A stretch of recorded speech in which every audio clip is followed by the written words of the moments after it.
정주리 감독님의 첫 연출작이었던 도이아 이후에 8년 만인가요? 네, 8년 만에 나온 다음 소희를 다들 잘 감상하셨는지 모르겠습니다.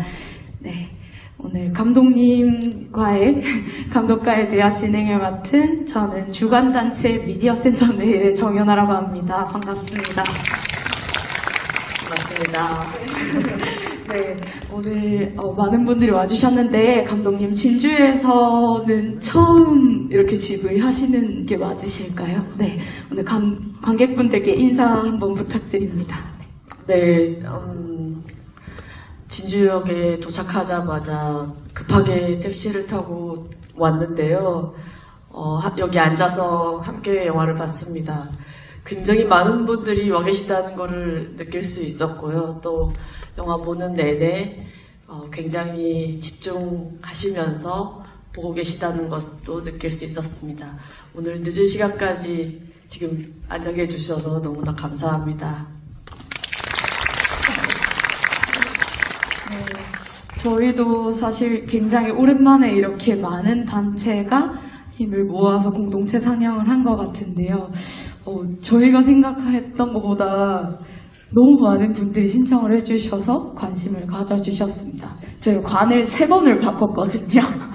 네, 그래서 처음에 좀 작은 관에 있다가 더 많은 분들이 신청해 주셔서 한번 옮기고 이제 아마 진주에서 제일 큰 영화관이 아닌가 싶은데요. 네. 저희 돌비 애트모스관에서 처음 이렇게 상영해봤어요. 그래서 같이 오늘 와가지고 고맙습니다. 네, 좋네요. 아주 좋은 사운드로 이렇게 좋은 영화를 함께 볼 수 있었습니다. 아마 궁금하신 질문, 여러 가지 감상을 느끼실 텐데요. 혹시, 처음으로 질문을 해야겠다. 네. 혹시 바로 질문이 생각나신 분들 있으면 손을 들어주시면 저희가 마이크를 가져가겠습니다. 네, 저희 뒤쪽에, 네, 오른쪽, 손 한 번 더 들어주시겠어요? 네. 그리고 혹시 다른 분들께 안 들릴 수도 있으니까, 예, 마이크를 써서, 네. 예, 저는 그러면 소속은 진주자연드림에서 왔습니다. 그리고 질문은 제목에서 다음 소인데, 다음에 그 말이 내포하는 뜻을 좀 듣고 싶습니다. 네, 감사합니다. 제목에 대한 질문이네요. 네. 대답을 해주시면 아마 관객분도 충분히 짐작하고 계실 것 같은데요.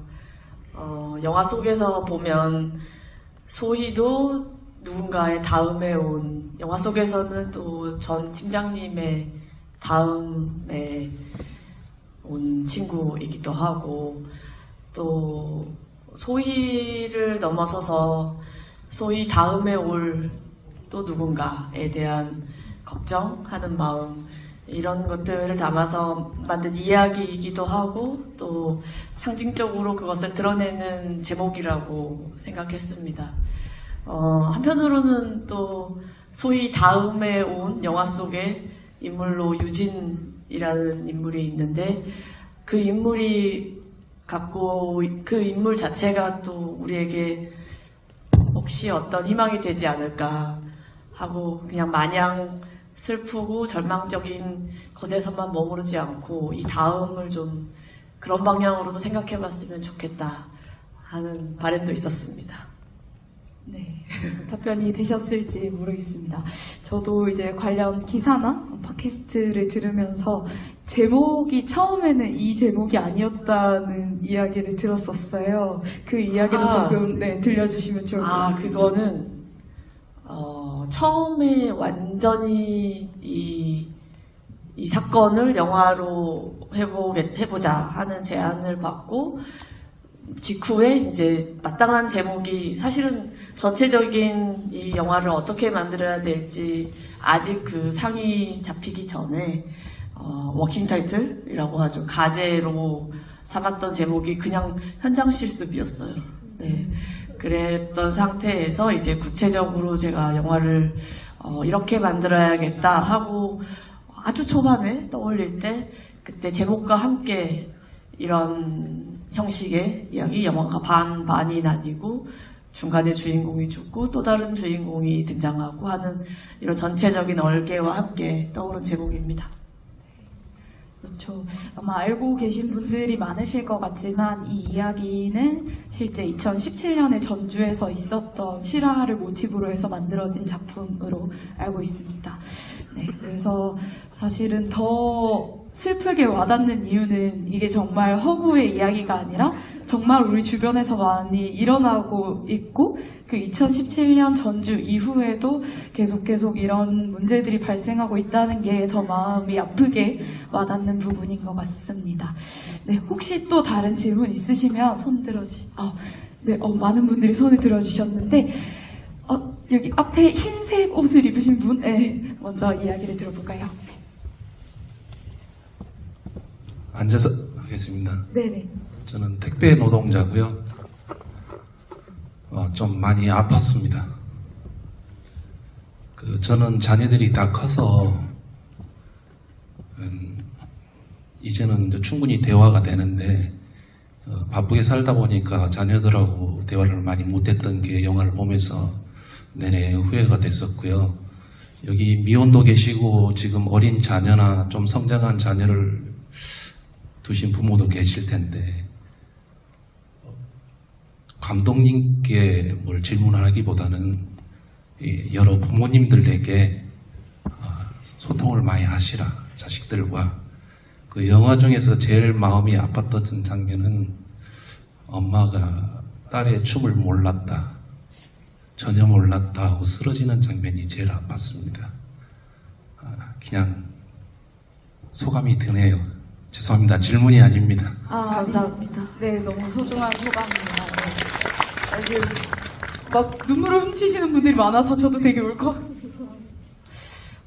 그쵸. 이 영화에서 보면 사실 이제 유진이라는 형사가 계속해서 이제 뭐 교육청도 찾아가고 학교도 찾아가고 여러 곳에 찾아가서 이제 정말 뭔가 감독님이 하고 싶은 말씀인가 싶을 정도로 이제 책임을 묻는데 사실 어떻게 보면 당신이 책임자 아니에요? 당신이 잘못한 거 아니에요? 라고 계속 질문을 하고 있지만 사실 어떻게 보면 그 사람들도 어쩔 수 없었다 이런 이야기를 하는 것도 같이 느껴졌습니다. 혹시 그런 부분에 대해서도 조금 설명해 주실 수 있을까요? 아까 관객분 말씀을 들으니까 사실은 많은 분들이 영화 속에 등장하는 부모님에 대해서 너무나 마음 아파하시면서 또 한편으로는 너무 무기력하게 그린 게 아닌가 하는 말씀도 해주시고 또 한편으로는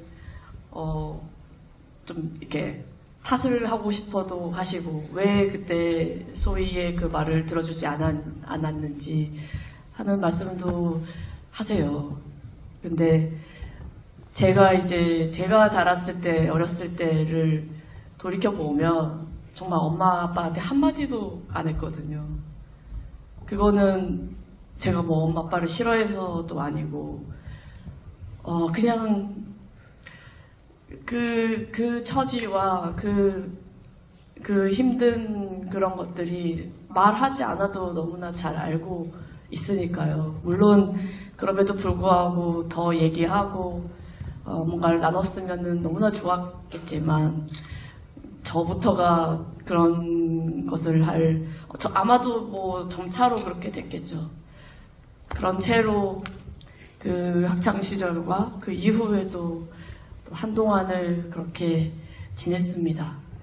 지금의 이제 나이 들고 그때보다는 훨씬 더 어머니 아버지의 그런 상황이나 공공함을 이제는 좀 그래도 어느 정도는 이해하지만 당시에는 저도 힘들고 부모님을 보는 것도 너무 힘들고 그랬었습니다. 한편으로는 영화 속에 좀 그런 면들이 담겨 있기도 해요. 후회하는 것도 있고요, 제가.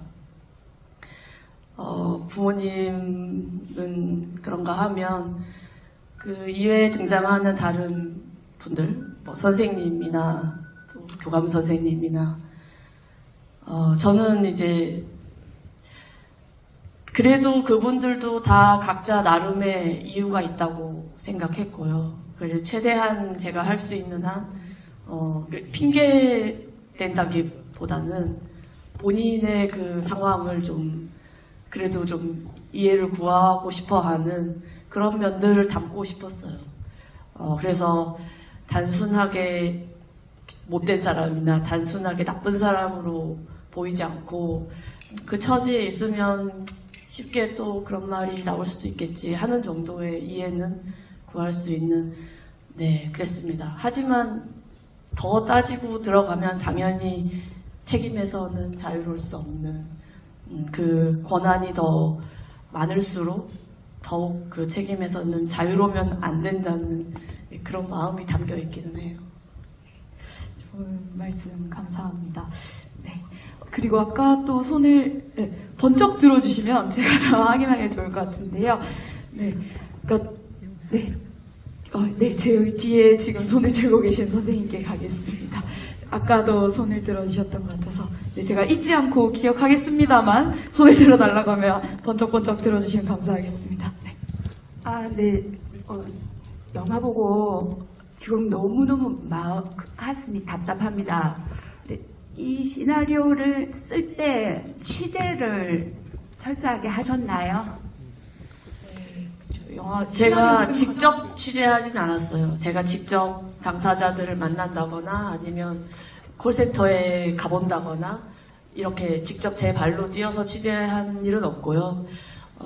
이미 취재되어 있는 자료들, 기사들, 그런 것들이 굉장히 많더라고요. 저는 이 영화를 이제 만들어야겠다 하고 결심을 했을 그 당시에는 사실은 전혀 모르는 사건이었어요. 근데 이 영화 때문에 이것에 대해서 알아보고 그 사건뿐만이 아니라 그 전에 또 그 후에 있었던 비슷한 다른 사건들에 대해서도 너무나 많이 이미 자료들이 있더라고요.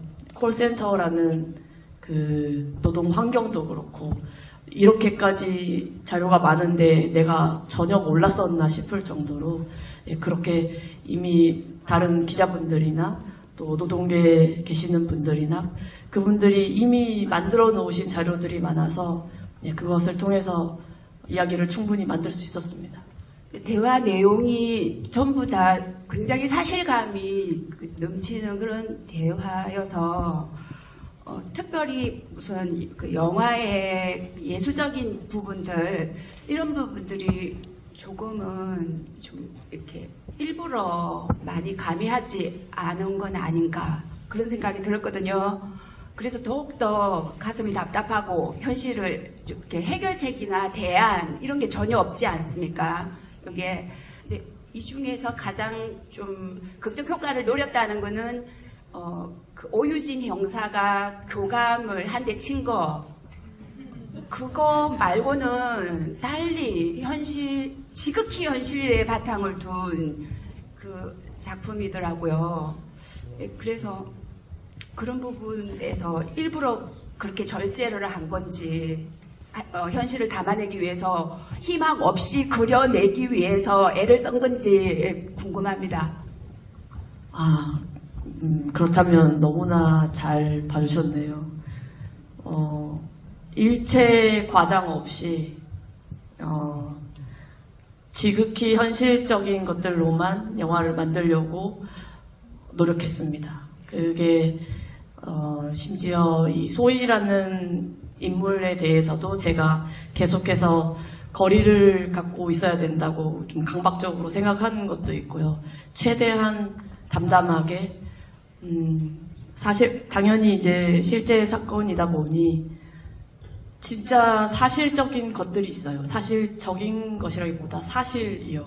예를 들어 오유진 형사가 거기 일하는 직원이 670명인데 그 중에 629명이 퇴사하고 617명이 다시 입사했다 하는 이 수치 이것도 사실입니다.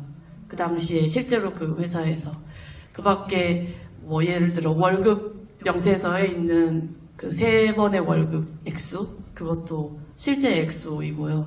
그러한 사실들이 있고 당연히 그런데 영화는 어쩔 수 없이 허구의 이야기고 인물들도 허구의 인물들이에요. 하지만 이미 영화 속에 사실을 넣은 이상 그것의 비등한 현실성을 담보하기 위해서 영화 만드는 내내 굉장히 노력했습니다. 신경 쓴 부분이고요. 감독님의 어떤 의도하신 바를 굉장히 잘 느껴주신 것 같습니다. 네, 또 이어서 다른 질문을 받아보겠습니다. 다시 손 한번 들어주시면, 네, 여기 중간에 계신, 뒤쪽에 계신 분께 마이크를 주시면 좋을 것 같습니다. 네. 네, 안녕하세요. 저는 이제 마지막 거의 장면에서 장학사가 한 대사가 굉장히 명대사라고 생각하거든요.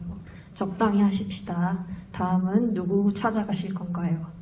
학생 실습하는 소위가 학교, 회사, 그리고 뭐 아무 곳에서도 책임지지 않는데 이게 현실이긴 하겠지요. 그러면 그 현실을 답답하고 절망적이게 이 영화에서도 끝났는데 사람은 절망 속에서도 희망을 찾아야 되는 동물이고, 그러면 감독님이 생각하시는 바뀌어갈 세상, 여기서 나아갈 희망적인 세상이 궁금합니다. 굉장히 한숨을 크게 내쉬신 굉장히 어려운 질문을 하셨습니다. 근데 저희는 이제 2시간 오늘 이 작품을 봤지만 시나리오를 쓰는 과정부터 굉장히 오랫동안 이 문제들을 파헤치시고 또 고민하셨을 거기 때문에 혹시 조금이라도 하셨던 생각이나 고민이나 좀 나눠주시면 좋을 것 같아요. 정답을 원해서 물어보신 건 아니니까요. 하필이면 사회자분께서 오늘 지금 이 자리를 시작할 때 저의 말하자면 연출 의도를 그냥 먼저 말씀을 해주셔가지고 거기서 또 희망을 얘기한 것도 있어서 저는 제가 할 수 있는 한 이 영화 속에서 제가 이 사건 그리고 그 사건을 통해서 우리 사회에 대해서 느꼈던 바, 그 절망감과 그 암담함을 제가 할 수 있는 한 영화 속에 담으려고 노력했습니다. 그게 방금 말씀하신 오유진 형사가 교육청에서 느꼈을 그 암담함일 거예요. 그 절망감. 저도 역시 그렇게 느꼈습니다. 영화는 이제 사실은 거기서 끝나죠. 달리 할 수 있는 것도 없고 오유진 형사도 그렇게 사건을 종결하는 걸로 자기가 누구 하나 어디 감옥 보는 것도 아니고 말씀하신 대로 교감 선생님 한 대 때리는 것밖에 할 수 있는 게 없고 그런 정도로 영화는 끝났지만 사실은 저는 이야기를 쓰고 영화를 만드는 사람으로서 저는 사실은 오유진이라는 인물을 그렸다는 것, 이 영화 속에 오유진이라는 인물이 내내 있었다는 것, 그게 어찌 보면 희망이라고 생각해요. 그런 사람이 있을 수 있다. 그러니까 그건 이제 영화는 영화니까 현실 속에서도 그런 사람이 있을 수 있다고 우리가 생각해 보는 것. 그래서 소희는 없지만 소희의 친구들을 만나서 얘기를 들어주고 마지막에는 나한테 얘기하라고 말해주는 사람을 어쨌건 최대한 말이 되게 영화 속에 좀 담아봤습니다. 저는 우리가 영화를 보고 혹여나 이제 관객분들이 현실 속에서도 그런 인물이 있을 수 있다고 생각하시면 그것부터가 좀 달라질 수 있는 희망의 시작이 되지 않을까 그렇게 생각합니다. 좋은 말씀인 것 같습니다. 네, 답변이 되셨을지 모르겠네요. 네, 다른 분들 혹시 다시 한번 손 들어주시면, 네, 여기 선생님께 먼저, 네, 조금 있다가, 네. 네, 선생님 감사합니다. 좋은 영화 만들어 주셔서 감사드리고 제 마음에는 2가지 이야기하고 싶은 게 있어요. 저는 전 직장이 초등학교 교사였습니다. 2007년으로 제가 기억을 하는데 제가 근무하는 학교 등교길에 3학년 아이가 학교를 오다가 사망한 사건이 있었어요.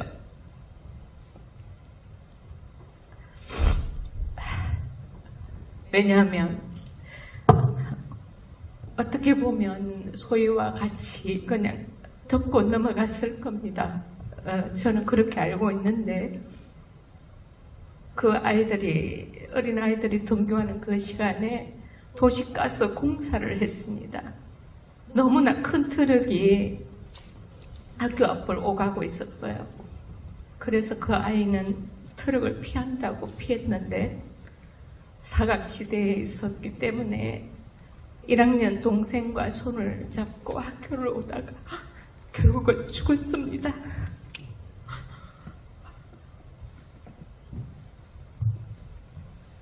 또 한 사건은 2009년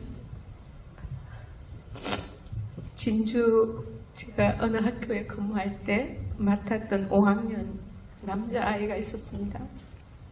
그 아이는 부모가 다 있었어요. 그렇지만 버려진 아이였어요. 시설에서 그 아이는 자라고 있었고 사춘기가 되면서 그 주체할 수 없는 마음을 아이들을 괴롭히고 또 자신을 괴롭히면서 그렇게 하루하루를 지내고 있었는데 그 시설장은 환경을 좀 바꿔주면 어떻겠느냐 그런 생각으로 그 아이가 축구를 좋아했기 때문에 축구를 하는 학교로 전학을 시켰으면 좋겠다. 그래서 저도 그것도 하나의 방법이 될 수 있겠다. 그러는 과정 가운데 전학을 갔습니다. 그 다음에 추석이 지난 즈음에 제가 그 아이의 사망 소식을 들었어요. 그 아이는 목을 매서 자살을 했습니다. 저는 계속 그 사건들이 제 마음에 남아 있었어요. 저는 오늘 감독님을 만난 게 우연이 아니라고 생각합니다. 그래서 제가 이 사건들을 겪으면서 제가 하고 싶은 이야기들이 많이 있었지만 어디에 이야기를 해야 될지 저는 제가 생각한 거는 단순하게 초등학교 아이들이 등하교하는 시간만큼은 학교 앞에서 절대 공사를 하면 안 된다는 법을 만들어야 된다고 생각을 했습니다. 그래서 제가 오늘 부탁을 드리고 싶습니다. 이 두 가지의 사건을 겪으면서 제가 하고 싶었던 이야기 아마 감독님도 이와 비슷한 것들을 많이 생각하실 거라고 봐요. 그래서 꼭 좋은 영화로 만들어서 많은 분들에게 알려주십사고 부탁드립니다. 감사합니다. 네, 참 마음이 아프셨을 텐데 그래도 이렇게 이 자리에서 이렇게 나눠주셔서 너무 감사하다는 말씀을 전달드립니다. 혹시 감독님 조금 뭐 덧붙여서 말씀해 주실 수 있는 게 있으면 해주시면 좋겠고 아니면 다음 질문으로 넘어가도 될 것 같습니다.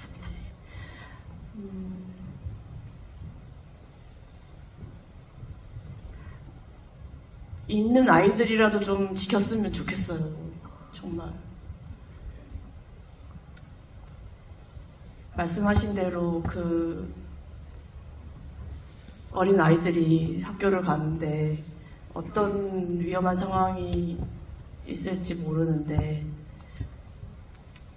물론 이제 한 번은 그래요. 우연히 그랬다고 합시다. 근데 그런 일이 생겼으면 마치 음주운전자를 도로에 내보내면 안 되는 것처럼 비슷한 상황이라고 느끼고 그게 너무 상식적으로 그래야 되는 게 아닌가 싶습니다. 그리고 그 다음 친구는 저도 이제 말씀 들으면서 너무나 놀랬는데 더 말씀을 들어봐야 더 알겠지만 너무 슬프네요.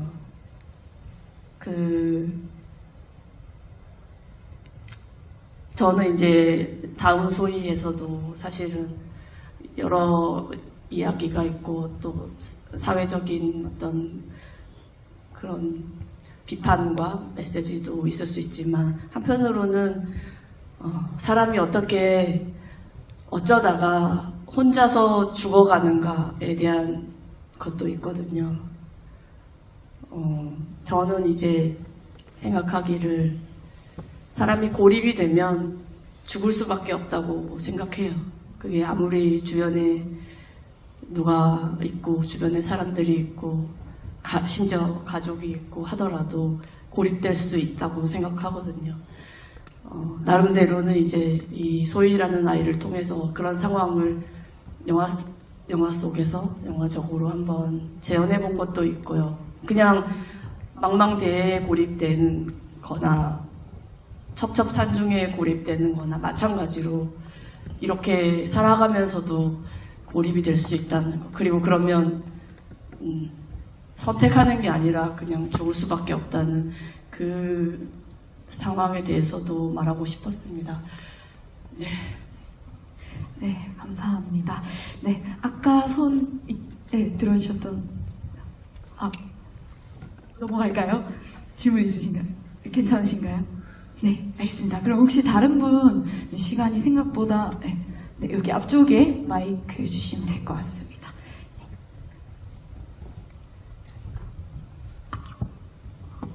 네, 감독님 반갑습니다. 저희 이 영화를 진주에서 볼 수 있을 거라고 생각을 못했는데 영화를 볼 수 있게 이렇게 초청 자리를 만들어준 여러분들에게도 감사드립니다. 고맙습니다. 제가 말하고 있는데 목소리가 바로 앞에서 들리니까 느낌이 너무 이상하네요. 네. 그렇구나. 네. 처음 장면, 마지막 장면이 너무 좋았습니다. 춤추는 장면으로 시작해서 춤추는 장면으로 끝나잖아요. 그 요소가 굉장히 마음에 들었는데, 일단 우선 든 생각은 이 영화가 시선에 대한 영화이기도 하구나라는 것들을 앞장면이랑 마지막 장면에서 볼 수 있었어요. 네.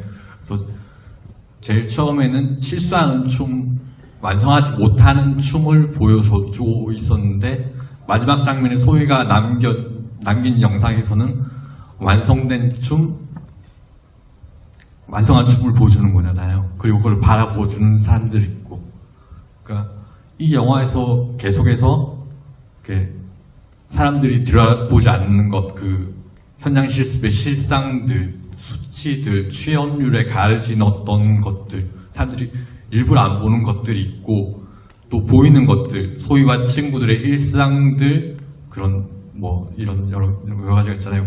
두 가지가 굉장히 잘 대조돼서 나오는데 춤이라는 것들이 같이 주제로 붙어서 완성이 되는 것 같더라고요. 춤이라는 것들이 결국 보여지는 것들, 보여주려고 하는 것들이니까요.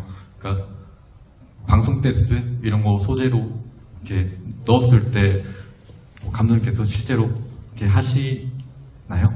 춤 그런다든가 아니면은 어떻게 그 춤이라는 요소가 영화에 결합되게 된 계기? 그런 것들이 좀 궁금합니다. 좋은 질문인 것 같습니다. 네. 네, 일단 제가 춤을 추지는 않고요. 짐작하셨겠지만, 네, 그렇고. 근데 제가 누군가가 춤추는 모습을 보는 거를 좀 좋아하는 것 같습니다. 그리고 특히 영화 속에서 춤추는 모습을 보는 거, 영화 속의 장면으로 보는 것은 또 남다른 감흥을 주는 것 같아요. 특히 이제 이 영화 속에서는 여러 말 필요 없이, 그리고 춤을 출 때는 말을 하지 않으니까요. 목소리를 내지 않고 그냥 단번에 살아있는 모습, 온몸을 움직여서 고도로 집중해서 지금 이 순간만큼을 살아내고 있는 모습이 단적으로 춤추는 모습으로 드러날 수 있다고 생각했습니다. 그리고 어떻게 보면 이 영화 전체는 마지막 그 장면을 위한 것이기도 해요. 너무나 힘든 관객분들 함께 영화를 보시는 것만으로도 너무나 고통스럽고 힘든 여정을 끝까지 하셔야 되는데 그 끝에 무엇이 남았으면 좋겠나, 이 영화를 통해서. 그때 제가 바라는 건 단 그 하나였어요. 이 춤추는 아이, 그리고 마지막에 그 춤을 성공하고 너무나 좋아하는 모습. 그러니까 뭔가를 성취해낸 아이의 모습, 그리고 그때 느꼈을 그 어떤 환희 같은 것도 관객분들이 영화를 다 보시면 마지막에 그 소희가 느꼈을 그 감정을 함께 느껴주실 수 있을 거라고 생각했고요. 그렇다면 그 고생하고 고통받고 끝내는 죽을 수밖에 없었던 그 아이도 있지만 그 아이가 살았던 아주 구체적인 이런 순간들이 진짜로 살아있는 아이로서 관객들에게 남았으면 좋겠다 하는 그 좀 간절한 마음이 있었습니다. 근데 이렇게 알아봐 주셔서 너무 고마워요. 네, 너무 감사합니다. 네, 이제 시간이 없어서 네, 이제 마지막 질문인데, 네, 혹시 손 다시 한번 들어주시겠어요? 너무 질문이 많습니다. 네, 정말 죄송하지만 앞에 두 분의 이야기를 듣고 마무리해야 될 것 같은데요. 네, 네, 가운데 계신 분 먼저 듣고, 네. 저 크게 중요하지 않은 연출일 수도 있을 것 같은데요. 태준이가 삭발을 하고 나오잖아요. 그 장면을 처음 봤을 때, 얘가 노조를 만들어서 삭발 투쟁을 하다가 저렇게 나왔나라고 생각했는데, 다시 생각해보니까 현장 실습생이 노조를 만들고 삭발을 할 리가 없잖아요. 그래서 태준이는 삭발을 왜 했을까 궁금했습니다. 전혀 생각지 못한 네, 상상이었습니다. 네, 대답을 해주시면 그 일하는 그 곳에서 너무 괴롭힘을 당하고 너무 안 좋아지는 그 과정 중에서 좀 이렇게 에라 모르겠다, 머리나 깎자 하는 너무 가볍게 얘기했네요. 아닙니다. 그럴 수 있어요. 네, 그런 환기, 심기일전 그런 차원에서 빡빡 밀었다 그랬습니다. 감사합니다. 그 영화를 이제 그 장면들을 그 공장신을 하루에 다 찍었으니까요. 한참 이제 그 소희랑 같이 춤추고 차 안에서 햄버거 먹고 하는 장면 찍고 다시 모여가지고 이렇게 머리 감고 이렇게 만들었습니다. 그걸 하루 만에 다 찍었던 거군요. 그렇군요. 또 이렇게 예상치 못한 이야기까지 들을 수 있었습니다. 재밌습니다. 네, 그리고 매우 잘 어울리네요. 네, 저는 사회학을 공부하고 있는 학생인데요. 일단 감상을 조금 말씀을 드리고 싶은데, 지금도 좀 심장이 뛰고 있는 게 느껴지고 땀이 나거든요. 손에 땀이 나는데, 제가 스릴러 영화를 좋아하는데 스릴러 영화를 봐도 이런 긴장감은 없었던 것 같아요. 지금 몸이 막 떨리고 있고 영화가 끝나자마자 소름이라는 걸 느꼈어요. 이게 어떻게 보면은 되게 현실적이고 어떻게 보면 나아갈 방향이 보이지 않는 암담한 거를 그렸잖아요. 그 과정에서 저는 이제 책임자라는 것의 무게? 이런 게 이 영화에서 좀 많이 언급됐다고 생각해요. 뭐만 하면 책임자를 찾고, 그리고 그 유진 형사가 짚어가는 과정에도 당신은 책임자니까 이렇게 해야 되는 거 아니냐. 근데 그 책임자 위에는 또 다른 책임자가 있고, 이건 사회 구조적으로 문제가 아닌가 이런 생각이 들었고, 결국에는 그 책임의 소재를 피해자한테 돌리잖아요. 그 책임자라는 사람들이.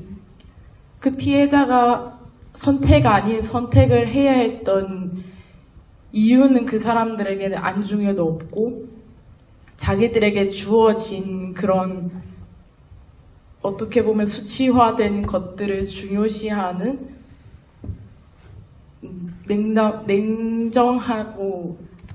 냉정함을 지나친 마음들이 좀 많이 부각됐다고 생각해요.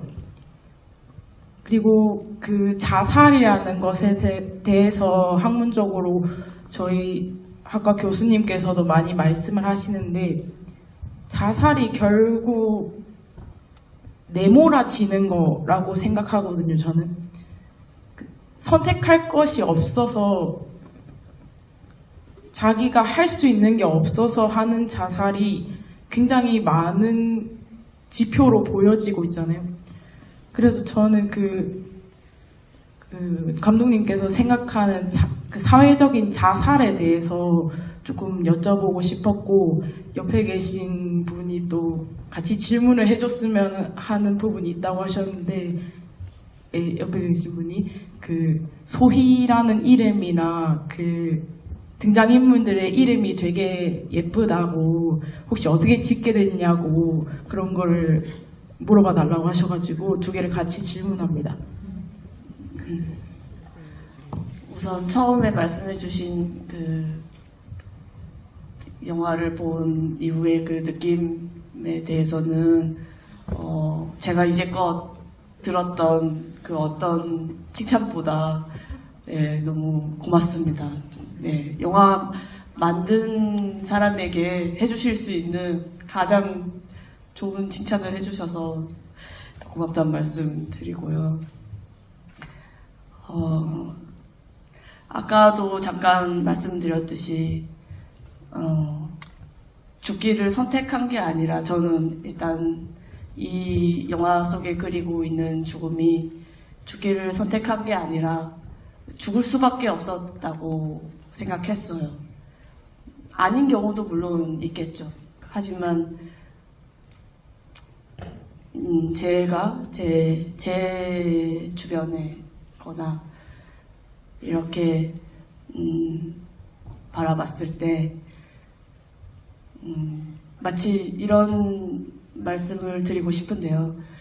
화재 현장에 고립된 소방관 같은 상황이라고 생각해요. 화염과 불길 속에 갇혀버리면 그 사람이 거기 있다는 거를 알아주는 동료가 있어야지 구조를 하러 갈 수가 있잖아요. 그 사람이 밖에 있는 사람이 거기 그가 있다는 거를 알아야만 다가가서 구할 수 있습니다. 근데 그 안에 있는 사람은 아무리 발버둥 치고 아무리 소리쳐봐야 소용이 없어요. 많은 경우에 스스로 돌아가시는 분들이 그 경우와 비슷하다고 생각했습니다. 그리고 두 번째는 이제 소희라는 이름은 권여선 작가님의 손톱이라는 소설의 주인공 이름이기도 해요. 근데 그 친구도 김소희였는지는 모르겠네요. 근데 소희라는 이름으로 그 주인공이 있고 21살, 22살 되는 아이가 대형마트 그 창고 분류하는 곳에서 일을 하는 그 주인공을 담은 소설이었습니다. 한참 전에 그 소설을 읽었던 인상이 되게 컸고 그 어린 나이에 그렇게 일을 하면서 생계를 꾸려나가야 하는 그 아이의 모습이 좀 마음에 많이 남았었고요. 이번 영화를 이제 만들기로 하면서 단번에 그 소설의 소희가 떠올랐어요. 그래서 그 이름을 가지고 왔습니다. 그 밖에 인물들도 그렇게 막 제가 이렇게 고심했다기보다 조금씩 연관이 있는 이름들로 이렇게 채워나갔습니다. 네. 이 이야기는 전혀 다른 기사나 제가 덜 찾아본 걸 수도 있겠지만 처음 듣는 이야기라 또 오늘 이 자리에서만 또 들을 수 있는 이야기가 아닌가라는 생각이 들었습니다. 네, 이제 시간이 좀 많이 되어서 좀 마무리를 해봐야 할 것 같은데 혹시 정말 마무리하기 전에 내가 이 질문 안 하면 오늘 안 되겠다 하시는 관객분들 있을까요? 네. 정말 많으시지만 여기 격하게 몸까지 지금 춤을 추고 계시는 분이 계셔가지고 네 중간에 계신 관객분께 마이크를 드리겠습니다. 네. 카스 맥주 2병을 시켜놓고 그 소희도 그 자리에 앉아 있었고 저는 유진도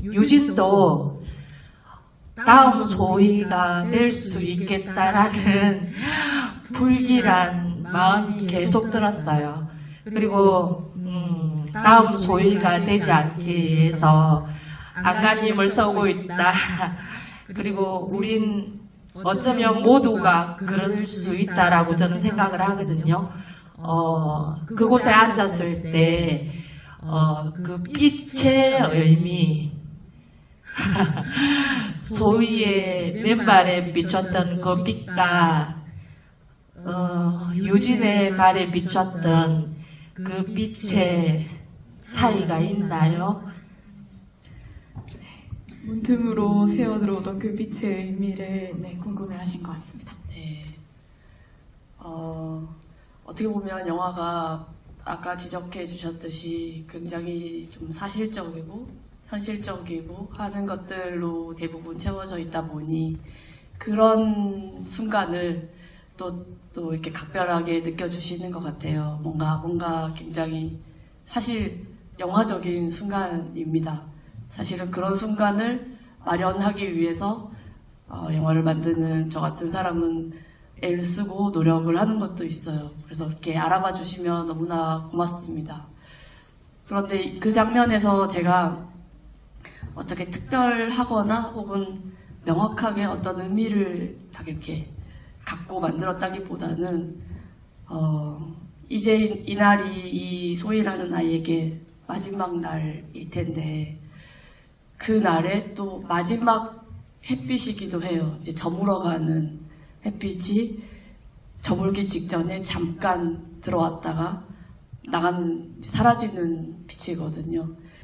이제 소희를 잃고 나서 우리가 관객분들도 그렇고 저도 그렇고 유진은 이제 소희가 갔기 때문에 등장한 인물이기도 하고 그러면서 어떤 소희의 자취를 계속해서 찾아나가는 형식의 이야기이기도 하잖아요. 그런 끝에 교육청에서 느꼈을 유진의 그 암담함과 절망감이 어찌 보면 소희의 그것과도 비슷하다고 느끼실 수 있을 것 같아요. 그랬을 때 그 사람이 똑같은 자리에 앉아서 똑같은 빛을 느꼈을 때 적어도 그 순간만큼은 이미 죽었지만 이 소희라는 존재를 느끼게 되는 순간이라고 봤습니다. 그러면서 이제 관객분들과 저는 그러면 이제 이 사람은 어디로 갈까? 말씀하셨듯이 그런 선택을 하게 될까? 그런 마음도 함께 갖고 있으면서 다음에 그 사람이 찾아가는 곳을 함께 우리가 가게 되기를 바랬어요. 죽어있는 소희가 있는 그 안치실에 가서 남아있는 부모님을 그래서 위로할 수 있는 그래도 소희와는 다른 그런 길을 가기를 바란 것도 있었습니다. 네. 감독님의 첫 장편 연출작이었던 도희야도 섬마을에서 가족, 학교에서 폭력을 당하고 마을 사람들도 그걸 묵인하고 있는 이제 그런 이야기를 다루었었고 이번 이야기에서도 이제 비슷한 결이 있다고 생각을 했어요. 그래서 이제 감독님의 다음 작품에서는 또 어떤 소희에 이어서 또 어떤 희가 나올까라는 그런 궁금증도 생겼고 또 어떤 다음 작품으로 뵐 수 있을지 궁금했는데요. 오늘 많은 분들과 여러 가지 이야기들을 나눴는데 마지막 인사 겸 혹시 차기작 계획이 있으시면 간단히 얘기해 주시면 좋을 것 같습니다. 지금 한참 영화 개봉하고 관객분들 만나는 일이 지금은 가장 큰 일이고요. 그래서 어떤 차기작이 이렇게 딱 착수해야겠다 하는 그런 상태는 아닙니다. 네, 또 여전히 제 마음을 사로잡고 끝까지 어려움이 있더라도 영화 속에 담고 싶은 감정이 있다면 그게 어떤 이야기가 되던 꼭 만들겠다고 약속드릴 수 있을 것 같아요. 모르겠어요. 어제까지 한 9만 9천 몇 분 이렇게 영화를 봐주셨더라고요. 오늘 그리고 조금 있으면 아마 그래도 한 10만 명의 관객분들이 극장을 찾아주셨다고 할 수 있을 것 같아요. 가능한 한 저는 불러주시면 관객분들 만나러 가는데 10만 명을 다 뵐 수는 없잖아요. 그런데 정말 그분들을 한 분 한 분 뵌 것 같은 그런 마음이 듭니다. 어떤 마음으로 이 영화를 보려고 극장을 찾아주셨는지 모든 분들과 말씀을 나눌 수는 없었지만 왠지 알 것 같고 그 마음이 너무나 고맙고 어찌 보면은 이렇게 극장에 와서 함께 영화를 봐주신 분들이 유진 같은 분들이 아닐까 그런 생각을 합니다. 너무 고맙습니다. 큰 박수 부탁드립니다.